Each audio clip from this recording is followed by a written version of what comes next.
Uranium stocks on the ASX have rallied between 30 and 60% in the last month, and the lead is up 90%. This is while the uranium commodity has moved about 10%. And this has all been happening as Bill Gates has been promoting the commodity as being a green energy solution. And we've seen investment funds flood the spot market, pushing up the prices as they buy physical uranium to speculate on the prices, to the extent where the largest supplier, Kazatomprom, has had to deplete their existing reserves and go into the spot market to buy uranium and to fulfill their existing offtake agreements. This is Final Market Points, where we connect the leading market themes with the top performing shares for better trading. You can like the video to support the channel, click subscribe for updates, and you can comment below to let us know which uranium companies you're trading. Now we'll have a look here at seeing the commodity price, the uranium price itself, and how it's been rallying. You can see the chart here that there has been a significant rally that has occurred, and then a pullback. So we do see it rallied, pulled back, and then this is where we are now throughout May 2021 with that spike and about that 10% gain in the last month. Now, we have seen uranium prices previously higher back in the 70s and more recently in the drop before the Fukushima disaster, which did help or did plummet the price. But what we are looking at is, in the latest news, we've seen that the interest in the spot uranium has actually increased to the point where in a move to offer investors spot uranium prices, Sprott Asset Management has taken over Uranium Participation Corporation, UPC, and this is to provide a physical uranium fund for traders in Toronto. Now, they're relaunching the Sprott Physical Uranium Trust, and the new trust will launch in the second quarter or third quarter of this year, 2021. Now, they're also planning for that dual listing in the US, because that greater depth has, as they experience in silver and gold commodities and funds and trusts have shown, the more liquidity and more depth does actually help more interest and more depth, and it's a prosperous cycle.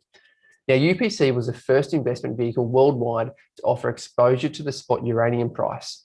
And the company has said that we think it's a natural fit for the extension for Sprott to take over the management. And currently Sprott holds about 13 billion in physical backed precious metal funds. Now, the UPC holds physical uranium, and that's compared to a portfolio of futures contracts that a lot of other investors participate in the market with. So there's no plans to modify the fund's investment strategy or objectives. And at the moment, specifically, they hold uranium oxide and concentrate U3O8 and the uranium hexafluoride UF6. Now, at the end of March 2021, UPC reopened the holding with over 16 million pounds of U3O8 and 300,000 kilogram units of UF6. And then the market valuation was about $655 million. Now, Sprott hopes to modernise the structure into a more traditional investment fund or trust. And the company is also applying for that dual listing in New York Stock Exchange, because they're saying that UPC's current structure as a corporation doesn't really allow for this arrangement, along with the depth and capital that the New York Stock Exchange will open up for them. Now, they've said, in our experience, referring to the silver and gold funds and trusts, the greater liquidity and scale begets greater liquidity and attracts a lot more institutional investors over time. It's important to scale these funds to increase their liquidity, lower the overall costs, and attract larger investors. This does help with that premium and discount that we've also seen in the past, and they aim to reduce that, because we have been seeing significant swings. But we saw in 2018 through to 2020, UPC frequently traded at a big discount to the net asset value, or NTA, some people refer to it, but the net asset value. So you could actually buy the units in the trust cheaper than the actual assets it was holding if it was to be sold on the spot market. Now, that's developed into a premium as high as 10% in recent times. And that's what we're going to have a look at the top 6 companies on the ASX and how they're trading, or the top 6 uranium miners, we should say, in the last month. There are names that we have seen many times before, and you can click in the subscription below, or that's the playlist below, to see the other uranium updates that we've had and the news that has been affecting these companies. But one that we have seen before is Toro Energy. TOE is their ticker, and you can see here that they're up 32% over the last month. Now, definitely a uranium miner, but there have been better performers. The fifth best performer is Peninsula Energy, PEN is the ticker, and that's 41.87%. So looking at their charts, you can see the differences between performances. We've seen Toro has been grinding higher since December, which is when we've been providing more regular updates over this uranium cycle, and there definitely has been a dip, but we've seen in the last few weeks that rally up. We're going to see similar things throughout the rest of the charts as well for these top 6. Peninsula Energy, definitely an explosive move coming out here throughout May and being helped by that uranium undertow that has been pushing higher. And definitely you can see on the left-hand side, since November and December, that chart has been increasing as well. Then we move over and have a look at Bannerman, which is number 4 in the list. So Bannerman Resources, 43% gain over the last month.